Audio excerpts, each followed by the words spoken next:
ሰላም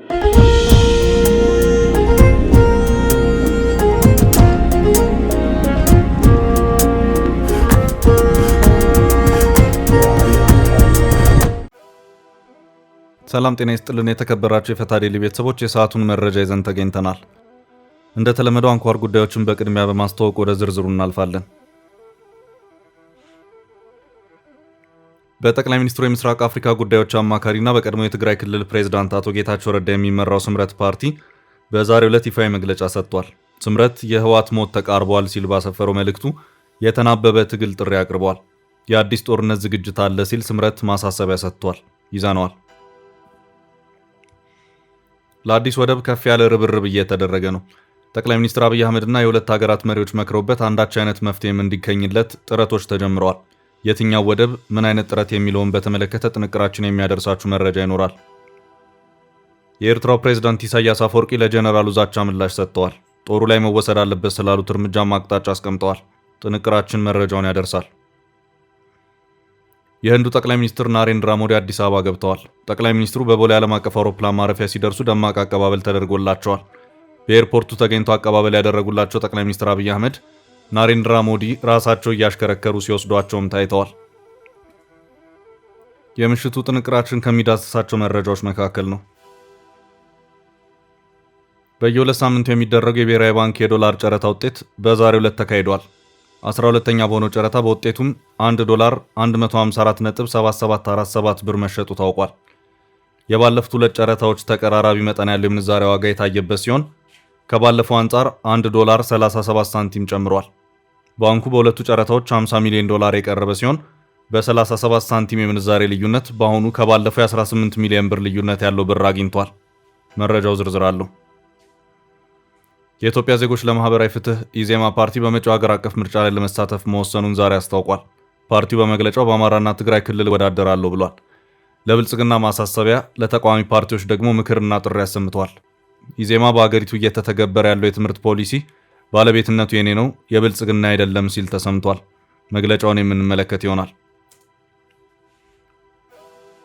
አነጋጋሪውን የካህናቱን ግድያ በተመለከተ ቢቢሲ በዛሬው ዕለት ሰፊ ዘገባ አስነብቧል። ግድያው በአካባቢው ባለው ኦርቶዶክስ ተዋሕዶ ቤተክርስቲያን ውስጥ መከፋፈል ጋር የተያያዘ መሆኑ ተሰምቷል። የተለያዩ ቡድኖች ደጋፊዎችና ነቃፊዎች እንዳሉ በዘገባው ተገልጿል። ዝርዝሩን እናደርሳለን። እስከ ፍጻሜው አብራችሁን ቆዩ። የምንለቃቸው ዕለታዊ ትኩስ ዜናዎች እንዲደርሷችሁ ላይክ፣ ሼር፣ ሰብስክራይብ ማድረግ እንዳትረሱ።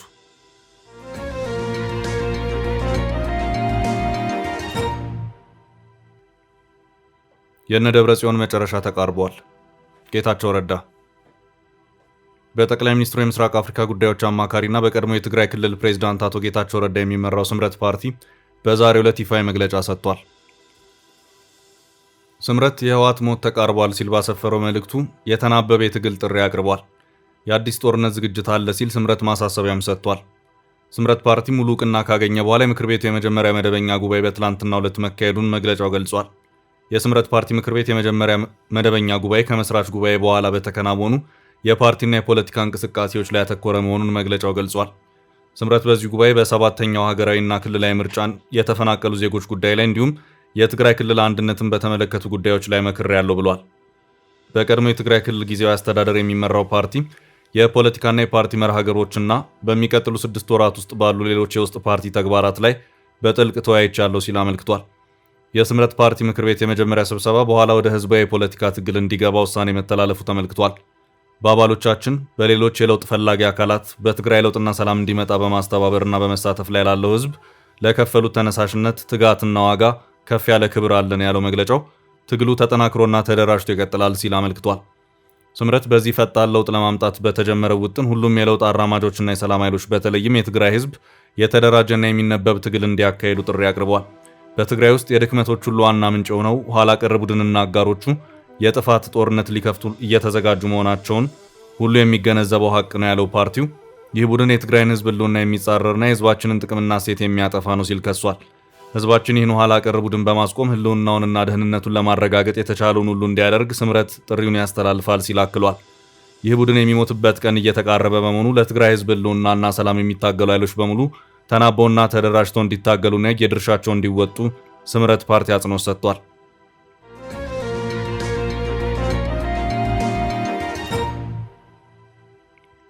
በቀጣይ ርዕስ ለአዲስ ወደብ አዲስ ርብርብ ተጀመረ።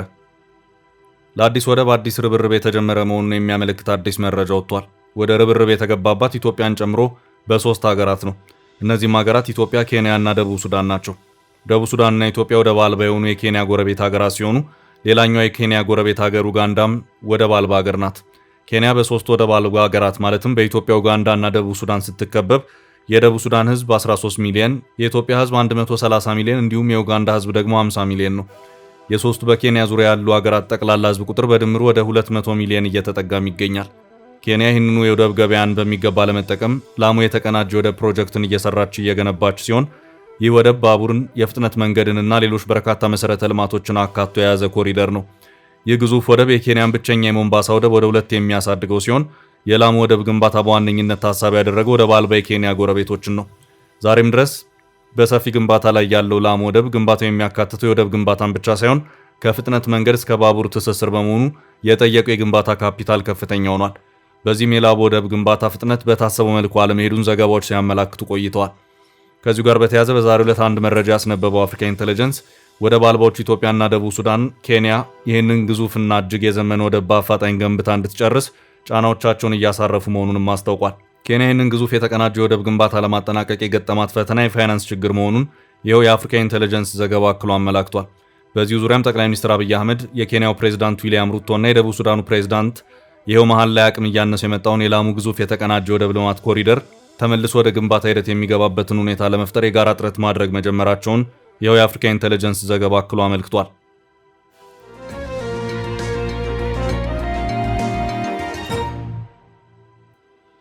ወደ ቀጣይ ርዕሳችን ስናልፍ የህንዱ ጠቅላይ ሚኒስትር የአማርኛ መልእክት። የህንዱ ጠቅላይ ሚኒስትር ናሬንድራ ሞዲ አዲስ አበባ ገብተዋል። ጠቅላይ ሚኒስትሩ በቦሌ ዓለም አቀፍ አውሮፕላን ማረፊያ ሲደርሱ ደማቅ አቀባበል ተደርጎላቸዋል። በኤርፖርቱ ተገኝተው አቀባበል ያደረጉላቸው ጠቅላይ ሚኒስትር አብይ አህመድ ናሬንድራ ሞዲ ራሳቸው እያሽከረከሩ ሲወስዳቸውም ታይተዋል። ሞዲ 105 ሚሊዮን ተከታይ ባላቸው የኤክስ ገጻቸው ላይ ኢትዮጵያ መግባታቸውን አስመልክቶ በአማርኛ ባሰራጩ ጽሑፍ ኢትዮጵያ ታላቅ ታሪክና የደመቀ ባህል ያላት ሀገር ነች። ህንድና ኢትዮጵያ ጥልቅ የሆነ የስልጣኔ ትስስርም አላቸው። በተለያየ ዘርፍ ያለንን አጋርነት የበለጠ ለማጠናከር ከኢትዮጵያ አመራር ጋር ለመወያየት ተዘጋጅቻለሁ ብለዋል። የጠቅላይ ሚኒስትሩን አዲስ አበባ መግባት ተከትሎም ጠቅላይ ሚኒስትር አብይ አህመድ በማህበራዊ ትስስር ገጾቻቸው ላይ የጽሑፍ መልእክትን አስተላልፈዋል። ጠቅላይ ሚኒስትሩ በዚሁ መልእክታቸውም የህንድ ጠቅላይ ሚኒስትር ናሬንድራ ሞዲን ለይፋዊ ጉብኝት በመቀበሌ ደስታ ተሰምቶኛል። የክቡር ጠቅላይ ሚኒስትሩ ጉብኝት በሁለቱ ሀገሮቻችን መካከል እያደገ የመጣውን ትስስር የሚያመለክት ሲሆን ውይይቶቻችን በጋራ የቅድሚያ ጉዳዮቻችን ላይ ትብብሮቻችንን የበለጠ የምናጠናክርበት እንደሚሆን እምነቴ ነው ሲሉም አስታውቀዋል። ጠቅላይ ሚኒስትር ናሬንድራ ሞዲ በኢትዮጵያ ቆይታቸው ከተያዙላቸው ፕሮግራሞች መካከል አንደኛው በህዝብ ተወካዮችና የፌዴሬሽን ምክር ቤት የጋራ ስብሰባ በመታደም ንግግር ማድረግ መሆኑን እየወጡ ያሉ ዘገባዎች እያመላከቱ ይገኛሉ። ስድስተኛው የሁለቱ ምክር ቤቶች 5ኛ ዓመት የሥራ ዘመን የጋራ ስብሰባ ነገ እንደሚካሄድ የጠቀሰው የህዝብ ተወካዮች ምክር ቤት በይፋ የማህበራዊ ገጹ ላይ ባወጣው አጠር ያለ መግለጫ የህንድ ጠቅላይ ሚኒስትር ናሬንድራ ሞዲ በምክር ቤቶቹ የጋራ ስብሰባ ንግግር እንደሚያደርጉ ይጠበቃል ብሏል። ኢትዮጵያና ህንድ ጠንከር ያለና የቆየ ዲፕሎማሲያዊ ግንኙነት ያላቸው ሀገራት እንደሆነ የቀደሙት መረጃዎች ያመለክታሉ። በ19ኛው ክፍለ ዘመን በተለይ በቀዳማዊ ኃይለ ሥላሴ ጊዜ ይበልጥ በንግድና በትምህርት ዘርፍ በተለይ የገጠር ኢትዮጵያ ክፍል ውስጥ የህንድ ምሁራን ድጋፍ ሲያደርጉ ነበር። አሁንም ቢሆን በሺዎች የሚቆጠሩ ኢትዮጵያውያን ዲግሪዎቻቸውን ከህንድ ዩኒቨርሲቲዎች ወስደዋል። ህንድ ልክ እንደ ሌሎች በርካታ ሀገራት ሁሉ ለዓመታት በቅኝ ግዛት ያለፈች ሀገር ናት። የህንድ ጸረ ቅኝ ግዛት ትግል ላይ ኢትዮጵያ ሚና ይጎላም ነበር። እንደ አውሮፓውያን አቆጣጠር በ1947 ህንድ ከቅኝ ግዛት ነጻ ስትሆን ከአፍሪካ ሀገራት የመጀመሪያው ዕውቅና የሰጠችና አጋርነቷን የገለጸች እንደዚሁም በቀዳሚነት በህንድ ኤምባሲዋን የከፈተችም የመጀመሪያዊቷ አፍሪካዊት ሀገር ኢትዮጵያ እንደሆነች መዛግብት ያመላክታሉ። በአሁኑ ሰዓት በዓለማችን ከኢትዮጵያ ጋር ጠንካራ የኢኮኖሚ ትስስሮችን ከፈጠሩት ሀገራት መካከል አንዷ ህንድ ናት። በኢትዮጵያ በርካታ የህንድ ኢንቨስተሮች መዋለ ንዋያቸውን አፍስሰዋል። ከህንድ የሚገቡ ሸቀጦች፣ መድኃኒት፣ ማሽነሪዎች፣ የብረት ኢንዱስትሪ ግብዓትና ተሽከርካሪዎች ዋነኞቹ ናቸው። ከኢትዮጵያ ወደ ህንድ የሚላኩት የቅባት እህሎች፣ ቡና፣ የከበረ ድንጋይና የቆዳ ምርቶች ናቸው። በ2022 የሁለቱ ሀገራት የንግድ ልውውጥ 2.8 ቢሊዮን ደርሶ እንደነበር መረጃዎች ያመለክታሉ። የህንድ ባለሀብቶች በኢንቨስተር ብዛትም ሆነ በካፒታል ፍሰት ከቻይና ቀጥሎ ትልቁ የኢንቨስትመንት ደረጃን ይዘዋል። በኢትዮጵያ ኢንቨስትመንት ኮሚሽን መረጃ መሰረት 650 በላይ የህንድ ካምፓኒዎች በኢትዮጵያ ውስጥ ይንቀሳቀሳሉ። ጠቅላላ የተፈቀደ ካፒታል 6.5 ቢሊዮን ዶላር መሆኑን ሪፖርቶች ያሳያሉ። ሁለቱም ሀገራት የብሪክስ አባል ሀገራት ናቸው። ህንድ ለኢትዮጵያ ብድር ከሚያቀርቡ ሀገራት መካከልም ናት። ጠቅላይ ሚኒስትር ናሬንድራ ሞዲ ኢትዮጵያን ሲጎበኙ ይህ የመጀመሪያቸው ነው።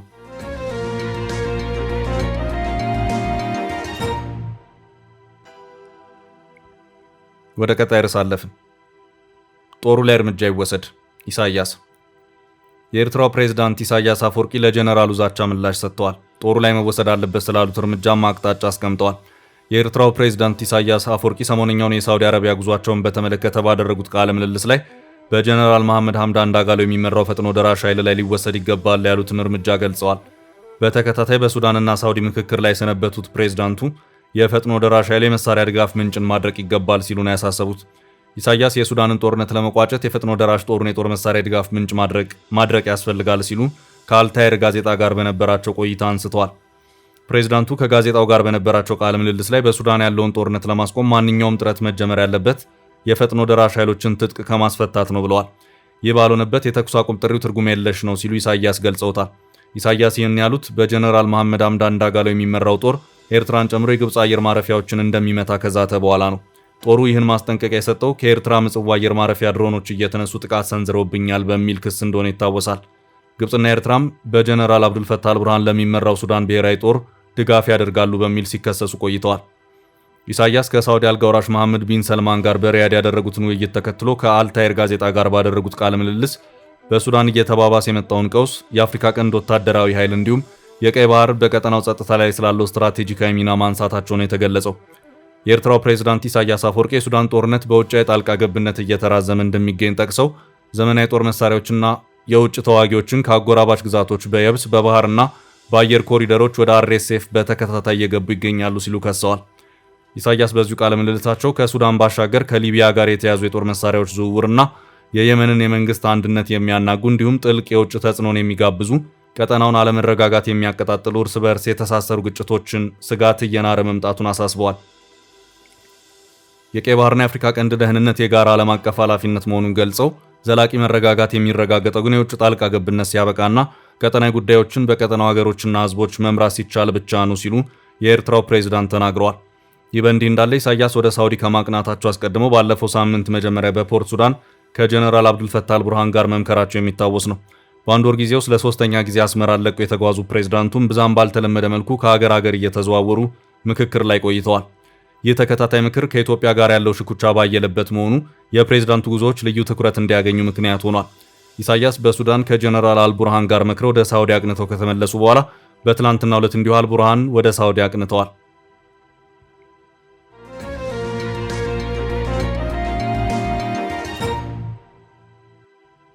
በቀጣይ መረጃ የኢትዮጵያ ብሔራዊ ባንክ የምንዛሪ ጨረታ ውጤት ይፋ ሆነ። የብር ማሽቆልቆል ቀጥሏል። በየሁለት ሳምንቱ የሚደረገው የብሔራዊ ባንክ የዶላር ጨረታ ውጤት በዛሬው ዕለትም ተካሂዷል። 12ኛ በሆነው ጨረታ በውጤቱም 1 ዶላር 154.7747 ብር መሸጡ ታውቋል። በአሁኑ ለጨረታ የቀረበው ዶላር መጠኑ ከባለፈው 2 ሳምንት ጋር ተመሳሳይ ነው። በጨረታው የተሸጠበት ዋጋም በመጠኑ ጭማሪ አሳይቷል።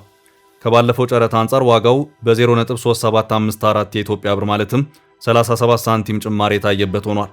ቀደም ካሉት ጨረታዎች አንጻር የሁለቱ ሳምንታት ዋጋ የምንዛሬ መጠኑ መረጋጋት የታየባቸው ሆኗል። የ37 ሳንቲም ልዩነት ግን በቀላሉ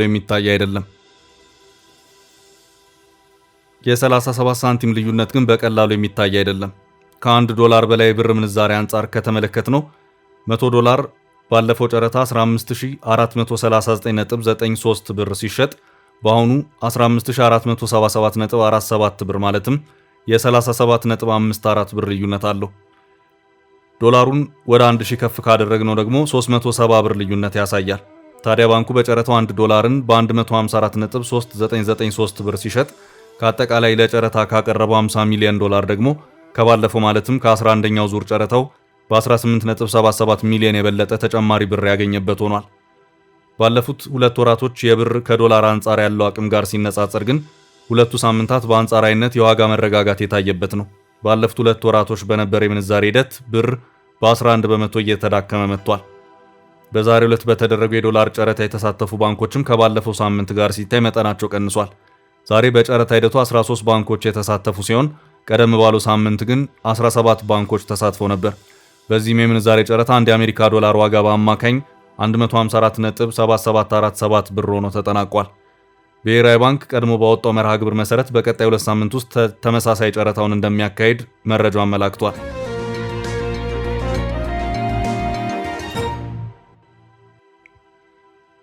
በቀጣይ መረጃ በአገሪቱ ያለው የትምህርት ፖሊሲ የኔ ነው። ኢዜማ በትግራይ ክልል እወዳደራለሁ። የኢትዮጵያ ዜጎች ለማህበራዊ ፍትህ ኢዜማ ፓርቲ ሀገሪቱን ወቅታዊ ሁኔታ በመገምገምና አማራጭ ሀሳቦችን ለህዝብ ለማቅረብ በማሰብ በመጪው ሀገር አቀፍ ምርጫ ላይ ለመሳተፍ መወሰኑን በዛሬው ዕለት በሰጠው ጋዜጣዊ መግለጫ አስታውቋል። ፓርቲው ብልጽግና በምርጫ የመንግስትነት ሚናውን ከፓርቲነት እንዲለይም አሳስቧል። ከገዢው ፓርቲ ጋር በጥምረት እየሰራ ያለው ኢዜማ በአገሪቷ እየተተገበረ ያለው የትምህርት ፖሊሲ ሙሉ በሙሉ የኔ ነው፣ እኔ የቀረጽኩት ነው ሲልም ተሰምቷል። አገሪቷ እየተመራችበት ያለው የትምህርት ፖሊሲ ራሴ ያሰናዳሁትን የትምህርት ፖሊሲ ተግባራዊ እያደረግኩ ነው ሲል ተሰምቷል። ብልጽግና የትምህርት ፖሊሲ ከነጭራሹ አልነበረውም፣ የእኛ ፖሊሲ ነው እየተተገበረ ያለው። ይህን ለማረጋገጥ ከፈለጋችሁ ወደ ኋላ ሄዳችሁ የሁለቱም ፓርቲዎች ሰነዶች፣ ፖሊሲዎች አመሳክሩ ሲል ገልጿል። ኢዜማ ሊቀመንበሩ በሚመሩት የሀገሪቱ የትምህርት ሚኒስቴርና ፖሊሲው ውጤትም እያየውበት ነው ሲል በመግለጫው አክሏል። ኢዜማ ከመንግስት ጋር መስራቱ እንደ ፓርቲ ያመጣበት ተጽዕኖ እንደሌለው የገለጸ ሲሆን ከገዢው ፓርቲ አንዳችም ጫና ገጥሞኝ አያውቅምም ሲል በመግለጫው ተናግሯል። ፓርቲው ብልጽግናን ያሳሰበ ሲሆን ገዢው ፓርቲም ለመጪው ምርጫ የመንግስት ስራንና የፓርቲ ስራን በመለየት የመንግስት ኃላፊነትን ለምርጫ ማስፈጸሚያነት ከመጠቀም ይቆጠብ ብሏል። የኢትዮጵያ ዜጎች ለማህበራዊ ፍትህ ኢዜማ ምርጫ ቦርድ ምርጫ በሚያደርግባቸው ሁሉም ስፍራዎች ለመሳተፍ መወሰኑን ያሳወቀው ፓርቲው በመግለጫው እንዳመለከተው ምርጫ የሚካሄድበት ወቅት በሀገሪቱ ከፍተኛ የጸጥታ ችግር፣ የፖለቲካ ምህዳሩ መጥበብና ጽንፍ የረገጠ የፖለቲካ ልዩነት ባለበት ሁኔታ ውስጥ ነው ያለ ሲሆን ሆኖም ኢዜማ ከትጥቅ ትግልና ከህገወጥ እንቅስቃሴ ይልቅ ሰላማዊ ፖለቲካ ትግልን እንደ መርህ በመከተሉ ይህንን ምርጫ የህዝብን ይሁንታ ለማግኘት እንደ ብቸኛ አማራጭ ወስዶታል ብሏል። ተፎካካሪ ፓርቲዎች ህዝብን ከሚያጋጩ ስሜታዊ ቅስቀሳዎች በመውጣት በተጨባጭ የፖሊሲ አማራጮች ላይ የተመሰረተ ክርክር እንዲያደርጉ ፓርቲው ጥሪ አቅርቧል። በሌላ በኩል ለምርጫ ቦርድ ጥሪ ያቀረበው ፓርቲ የተቋሙን ነጻነት ጠብቆ የምርጫውን ሂደት በብቃት እንዲመራና ህጉን እንዲያስከብር ጠይቋል። ኢዜማ የትግራይና አማራ ክልሎችን ጨምሮ ቦርዱ ምርጫውን ለማከናወን በሚለያቸው ስፍራዎች ሁሉ እንደሚወዳደር ነው ያስታወቀው።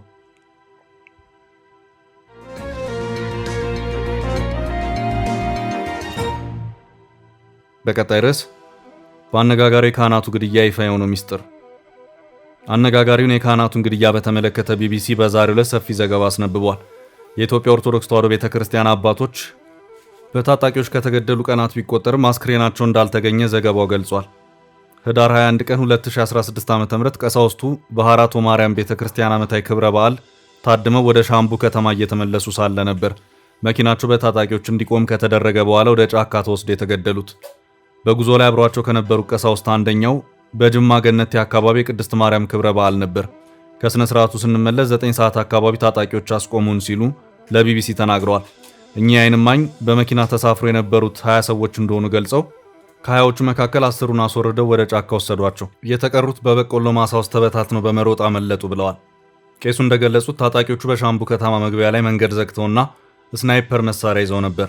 ወደ ጫካ አካባቢ ከተወሰዱት ቀሳውስት መካከል የሆሮ ጉድሮ ወለጋ ሀገረ ስብከት ስራ አስኪያጅ፣ ህፃናትና መዘምራን እንደሚገኙበትም ተናግረዋል። ጫካ ውስጥ ወስደው በስም ጠሯቸው። አንድ በአንድ በስም ከጠሯቸው በኋላ ልጆቹ ታጣቂዎቹ ከያዙት የስም ዝርዝር ውስጥ ስላልነበሩ ለቀቋቸው ብለዋል።